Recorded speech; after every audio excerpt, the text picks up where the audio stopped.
চলো আজ তোমাদের সঙ্গে এই গেট রেডি উইথ মিটা শেয়ার করি। তো আমি একদম তুড়ি মেরে ড্রেসটা চেঞ্জ করে নিলাম। ভালোই গরম আছে তাই ময়শ্চারাইজারের পরে ইউজ করছি প্যাকের অয়েল কন্ট্রোল প্রাইমার, দুটো কনসিলার ইউজ করছি, একটা মেবলিনের এজ রিভাইন্ড আর একটা হলো টু ফেস্টের বর্ন দিস ওয়ে। আর এই দুটোই আজকে ফার্স্ট টাইম ইউজ করছি। এগুলো কিনেছিলাম নাইকা হট পিঙ্ক সেলে।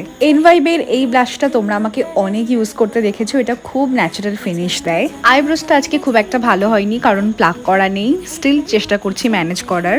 খুব হালকা বেস করেছি, তাও সেট করে নিলাম প্যাকের মাইক্রো ফিক্সার দিয়ে। টু ফেস্টের নতুন লিপস্টিকটাও ট্রাই করে নিলাম in the shade sell out. ব্রাশে যেটুকু লেফট ওভার ব্রাউন আইশ্যাডো বেঁচেছিল ওটাকেই লিডে একটু বুলিয়ে নিলাম জাস্ট একটা কালার আনার জন্য। মাস্কারা লাগিয়ে নিলাম, এটা খুব ইম্পর্টেন্ট। লাস্টলি কিছু অ্যাক্সেসরিজ অ্যাড করলাম, যেমন ইয়াররিংস, ফিঙ্গারিং আর একটা ওয়াচ। ড্রেসটার লিঙ্ক দিতে পারবো না কারণ এটা এখন আউট অফ স্টক। একটা সুন্দর পারফিউম ইউজ করলাম আর তার সাথে নিলাম এই মেটাল ক্লাচটা। ব্যাস আমি রেডি। এবারে তোমরা বলো তো কেমন লাগছে আমাকে।